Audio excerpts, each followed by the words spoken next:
Welcome, Nidhi ma'am, and I welcome you from Absolute Shikhar. Uh, Dear students, today we have a very beautiful and very talented lady, that is Nidhi Manocha. She is from Uttarakhand, Dehradun, and she is well settled and well established CA, chartered accountant, and very knowledgeful person. सो आज हम इनसे बात करेंगे इनकी journey के बारे में, इनकी पढ़ाई के बारे में, और इन्होंने अपनी तैयारी कैसी की चार्टेड अकाउंटेंट बनने के लिए। एब्सोल्यूट शिखर का, निधि मैम, एक ही मोटो है, एक ही विजन है कि छोटे शहर, छोटे टाउन, बच्चों में अवेयरनेस फैलाना कि आपके करियर चॉइसेस बहुत सारे हैं। उन करियर चॉइसेस को कैसे आप जीतें, कैसे अपना गोल बना के वहाँ तक पहुँचें, वो हमारा गाइड करना हमारा काम है। और उसी गोल के तहत हम आज आपसे मुलाकात कर रहे हैं, आपसे बात कर रहे हैं, और बहुत बहुत दिल से थैंक्स, वेरी ग्रेटफुल कि आपने अपना कीमती टाइम हमें दिया। नमस्कार। थैंक यू शिखा जी। मैं थैंक्स करना चाहूंगी इतने अच्छे वेलकम का। एंड थैंक्स इसलिए भी करना चाहूंगी कि मेरी वजह से अगर आप काफी बच्चों के पास ये नॉलेज लेके जा सके और मैं उनको कहीं कोई कुछ उनका गाइडिंग फोर्स बन सकूं, सो मेरे लिए एक बहुत अच्छी एक कंट्रीब्यूशन भी होगा इस सोसाइटी के लिए। जैसे कि आपने बताया ही कि बाय प्रोफेशन में चार्टर्ड अकाउंटेंट हूँ। जी। मैंने अपनी जर्नी आफ्टर 12th स्टार्ट की। ओके। 2001 में मैंने अपना क्वालिफाई किया था 12th okay. And from Dehradun only. और उसके बाद मैंने चार्टर्ड अकाउंटेंसी का फॉर्म फिल किया था। 3 स्टेजेस होते हैं हमारे चार्टर्ड अकाउंटेंसी कोर्स में। यस, हाँ बेसिकली जी। After 12th I started my CA journey and 3 segments होते हैं उसको पास करने के लिए। First was foundation, second intermediate and final. Then इसी के साथ साथ हमें प्रैक्टिकल ट्रेनिंग भी करनी होती है।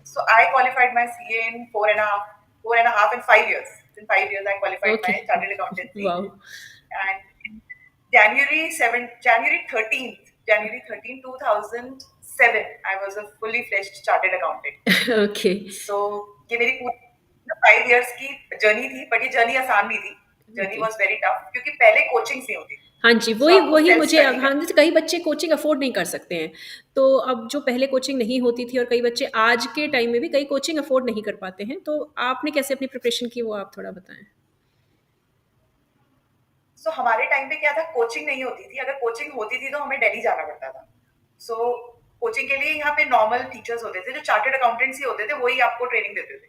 मतलब उन्हीं से ही आप कोचिंग लेते थे। जैसे अकाउंटेंसी की कोचिंग ले ली, एफएम की कोचिंग ले ली, फाइनेंशियल मैनेजमेंट, बाकी बहुत सारे सब्जेक्ट्स होते हैं जैसे कंपनी लॉ, ऑडिटिंग, इन सब की कोचिंग अवेलेबल नहीं थी देहरादून में at the time when I qualified. मैंने पूरा अपनी स्टडी सेल्फ स्टडी से किया है। बट बुक्स हाँ डेफिनेटली दिल्ली से आई हैं, दिल्ली के टीचर्स से। लास्ट ग्रुप का जो था, माय फाइनल लास्ट ग्रुप, उसकी कोचिंग मैंने दिल्ली से ली थी, लक्ष्मी नगर। ओके। सो कोचिंग लेने में और कोचिंग ना लेने में बहुत डिफरेंस है। मतलब ओके। कोचिंग ना लेने में ये है कि आपको जो नहीं है बहुत ज्यादा एक्स्ट्रा एफर्ट्स करने पड़ते हैं। ओके। कोचिंग लेने पे आपकी ना जर्नी थोड़ी इजी हो जाती है, बिकॉज ओके। जो चार्टर्ड अकाउंटेंट दिल्ली में कोचिंग दे रहे हैं, वो उनकी कोचिंग का लेवल बहुत अच्छा है। मतलब ओके। आपके कॉन्सेप्ट्स बहुत अच्छे क्लियर हो जाते हैं। बट सबके लिए वहां रहना इजी नहीं है कि अपना हाँ। शहर छोड़ के जाएं और दिल्ली में रहें। अभी क्या है, आप ना सैटेलाइट कोचिंग ले सकते हो, ओके। बट वो भी थोड़ा एक्सपेंसिव है। उससे बेस्ट क्या है, हमारा जो institute of chartered accountant of India है, उसका अपना खुद का यूट्यूब चैनल है। और ओके। वो यूट्यूब चैनल में फ्री ऑफ कॉस्ट है आपको कोचिंग देते हैं। ओके। हर चैप्टर वाइज उनकी कोचिंग आती है यूट्यूब चैनल में स्टूडेंट्स के बेनिफिट के लिए। वो बहुत ही ज्यादा कॉस्ट फ्रेंडली है। आपको जस्ट अपना फॉर्म फिलअप करना है और जैसे जैसे वो गाइड करते जाए आप करते जाइए। वैसे उनके सेमिनार्स अटेंड कीजिए, उनके जर्नल्स अटेंड कीजिए। तो ये बहुत कॉस्ट इफेक्टिव भी है क्योंकि हर किसी के बस का नहीं है कि अपना शहर छोड़ के जाए और दिल्ली में सेटअप हो जाए। फिर एक सेकंड ऑप्शन होता है सैटेलाइट का। अगर आप ओके। अफोर्ड कर सकते हो, आपको लगता है आपकी पॉकेट अलाउ करती है, तो आप प्राइवेट सैटेलाइट कोचिंग ले सकते हो। ओके। बट इंस्टीट्यूट के जो यूट्यूब चैनल्स पे गाइडेंस आ रही है, वो बहुत अच्छी गाइडेंस है। ऐसे इंस्टीट्यूट बहुत अच्छे अच्छे अपने प्रोग्राम्स रन करता है, तो आपको बहुत बेनिफिट करेगा उससे। आप ये और सैटेलाइट कोचिंग से क्या चार्टर्ड अकाउंटेंट बनने के बाद, जी सैटेलाइट कोचिंग से आप क्या जी समझते शिखा, हैं? देखिए सैटेलाइट। सैटेलाइट कोचिंग मैंने ली नहीं है। सैटेलाइट में क्या होता है कि जैसे सपोज देहरादून की बात करते हैं, तो देहरादून में कुछ लोगों ने फ्रेंचाइजी ले रखी है दिल्ली के टीचर्स की, दिल्ली कोचिंग सेंटर्स जो बहुत दिल्ली में फेमस है टीचर्स।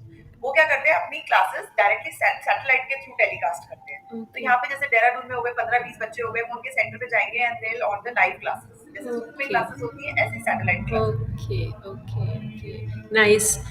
और बाकी मैं आपसे ये जानना चाहूँगी कि जैसे बच्चे आजकल तो बच्चों को 8th और 9th में ही पता होता है कि हमें क्या चूज़ करना है, अपना करियर हमें क्या करना है। आपका आपने कब सोचा था कि मेरे को चार्टर्ड अकाउंटेंट जी, बनना है? मैंने 12th में सोचा था। ओके, मैंने 11th में। ओके, एक्चुअली हमारे स्कूल में क्या होता था कि 2 सेक्शंस होते थे कॉमर्स वालों के लिए, सीए और CS. Okay, so by default मुझे सीए सेक्शन मिला। ओके। तो हम लोग कहते थे यार सीए, मतलब उसी समय से ना बस सीए सीए सीए नाम सीए में पड़ गया कि हम इस सेक्शन में सीए में, हमें पता नहीं था, मुझे नहीं पता था कि सीए कौन होता है। बट एक्चुअली मेरा एक कज़न है, वो भी चार्टर्ड अकाउंटेंट है। तो मुझे ओके, ये पता था वो उस टाइम पे कर रहा है कुछ सीए नाम का कोर्स होता है। तो हम लोगों को एक इंफीरियॉरिटी कॉम्प्लेक्स था कि हम सीए सेक्शन में हैं। तो बस 12th के बाद ही ना मुझे ये लगा नहीं करना है ना तो कोई एक टॉप लेवल का कोर्स करना है। तो जैसे पापा लोगों ने कहा कि बीसीए कर लो, मैंने कहा ना सीए ही करना है। मतलब एक मन में एक तो कमिटमेंट थी कि करूंगी तो पूरे वर्ल्ड का टॉप मोस्ट कोर्स। और आपको पता है जो institute of chartered accountancy of India का जो कोर्स है आईसीआई का, हुँ, वो ऑल ओवर वर्ल्ड का मोस्ट टफेस्ट प्रोग्राम है। तो इसको क्वालिफाई करना इतना आसान नहीं है। तो अभी भी आप देखेंगे ना 4 टू 5 लाख ही सिर्फ चार्टर्ड अकाउंटेंट्स है ऑल ओवर इंडिया में। हुँ, सोचो इंडिया की पॉपुलेशन कितनी ज्यादा है और बिल्कुल 0.0001%। सो सीए जो कोर्स है ना वो डेडिकेशन से हो सकता है। अब मेरा ऐसा नहीं था कि मैं बहुत ही ज्यादा एक्स्ट्रा ऑर्डिनरी बच्चा थी। 60-70%, तो 60-70% आ गए, उसी में ही हम लोग खुश हो जाते थे। हुँ, और सब हुँ। लोग ये कहते थे सीए तो वही कर सकता है जो रैंक लेके आया हो। बट दिल में एक जज्बा था कि क्वालिफाई करना है, तो कूद गए।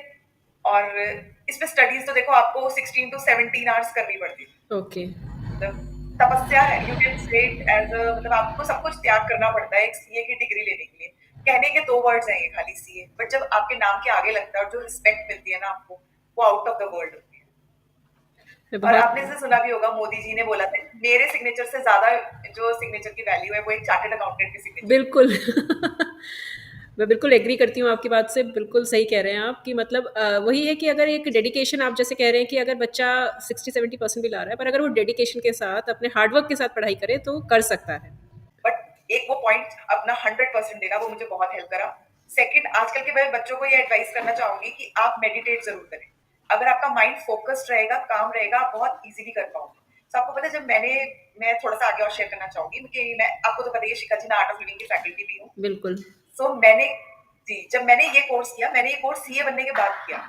उसके बाद मैंने बहुत सारे पोस्ट क्वालिफिकेशन कोर्सेज किए, जैसे forensic audit, cyber law, corporate audit, startup audit, Ind AS, IFRS, बहुत लंबी लंबी लिस्ट है।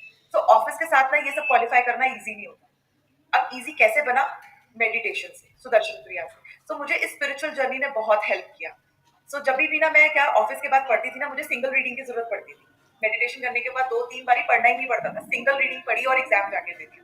तो आजकल तो बहुत अच्छी फैसिलिटी अवेलेबल है, मेडिटेशन कीजिए, थोड़ा ध्यान, प्राणायाम, योगा कीजिए, तो ये भी आपको बहुत हेल्प करेगा मैं आपकी बिल्कुल एग्री स्टडीज करती को हूँ आपकी बात से, जब से मैं करने आपके में साथ आपको। जुड़ी हूँ, मैं भी इस चीज़ को मानती हूँ कि मेडिटेशन और अगर आप थोड़ा-सा योगा, थोड़ी-सी एक्सरसाइज़ अपनी लाइफ रूटीन में शामिल करें, तो आपका जो एफिशिएंसी है ना, वो 100% से ज़्यादा इंक्रीज़ कर जाती है। वो आपकी मतलब कहते हैं ना कि जी, अगर आप 2 घंटे किसी पढ़ाई को देते हैं, तो आप 1 घंटे में अगर उसको रीड करके भी आप उसको अचीव कर सकते हैं। तो यही 2-3 चीजें हैं जो मैंने आपको बताई। गिव योर 100% है ना, फुल डेडिकेशन के साथ कीजिए कोर्स। एंड नई चीजें भी सीखिए, जैसे एआई के साथ अभी इंस्टीट्यूट जो है काफी एआई के थ्रू भी अपनी कोचिंग दे रहा है, तो आप ओके, टच में रहिए आईसीआई की वेबसाइट के साथ। ओके, तो आपको बहुत, और उनके यूट्यूब चैनल्स को लाइक कीजिए, तो आपको बहुत नॉलेज मिलेगी उससे। ओके।